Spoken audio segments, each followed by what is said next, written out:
Guys, কেমন আছো তোমরা সবাই? আই হোপ সবাই খুব ভালো আছো। আর নতুন একটা ভিডিওতে সবাইকে স্বাগত। তো আজকে একটা টিপস অ্যান্ড ট্রিকের ভিডিও নিয়ে চলে এসেছি সবার কাছে। তো সবাই আমরা জানি যে সবাই আমরা চাই অ্যাকচুয়ালি, আমরা যারা মধ্যবিত্ত ফ্যামিলি থেকে বিলং করি, সবার বাড়িতেই কম্পিউটারে আমরা দুটো স্ক্রিন চাই।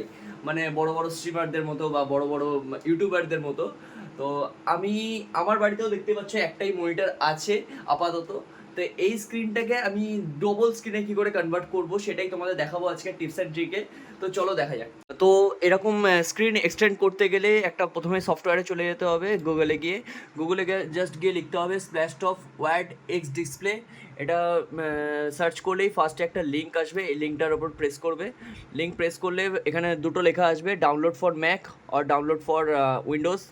তোমাদের যেটা আছে, মানে যদি ম্যাক থাকে তাহলে ডাউনলোড ফর ম্যাকে ক্লিক করবে, আর যদি আমার মতো নর্মাল উইন্ডোজ মেশিন হয় তাহলে ডাউনলোড ফর উইন্ডোজে ক্লিক করবে। ক্লিক করলেই দেখবে একটা ডায়লগ বক্স চলে আসবে। ডায়লগ বক্স চলে আসলে আমার অলরেডি ডাউনলোড করা আছে, এই যে দেখতেই পাচ্ছ। তো এটাকে আমি ক্যান্সেল করে দিচ্ছি। আর এটাকে ইনস্টল করার পর তোমার একটা এইরকম একটা ইন্টারফেস আসবে এইরকম। তো এখানে তুমি নিজের মতো ফ্রেম রেট ফিক্স করতে পারবে আর কোয়ালিটি ফিক্স করতে পারবে। আমার দুটোই নর্মাল করা আছে। আর তার নিচেই দেখবে একটা সেটিংসের নিচে অ্যাডভান্স অপশান আছে। আমার ফার্স্ট অপশানটা অন করা আছে, কারণ হচ্ছে গিয়ে ফার্স্ট অপশানটা অন করলে এই মনিটর আর এই মনিটর দুটো এক্সটেন্ড হয়ে যাবে। ঠিক আছে, দেখো এই যে এইটা আমি এদিক থেকে এইদিকে নিয়ে যাচ্ছি, এই যে মোবাইলের স্ক্রিনে চলে এসেছে, দেখতে পাচ্ছ। ঠিক আছে, এটা জাস্ট ওপরের অপশানটা ক্লিক করা আছে বলে। তো আমি যেহেতু এক্সটেন্ড করতে চাইছি তাই জন্য ওপরের অপশানটা ক্লিক করে রেখেছি।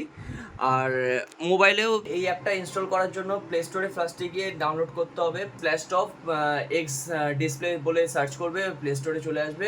জাস্ট একটা ডেটা কেবিল লাগিয়ে ইউএসবি ডিবাগিং অন করে দেবে, এটা পারমিশন চাইবে, অন করে দেবে। তো আজকের ভিডিওটা কেমন লাগলো এই টিপস অ্যান্ড ট্রিকটা, তো অবশ্যই কমেন্ট করে জানাবে। আর লাইক করতে ভুলবে না, আর শেয়ার করতে ভুলবে না তোমাদের বন্ধুদের সাথে, যারা ডবল ডিসপ্লে মানে ডুয়াল ডিসপ্লে চাইছে কম্পিউটারে, তাদের সাথে শেয়ার করতে ভুলবে না। দেখা হচ্ছে পরের ভিডিওতে।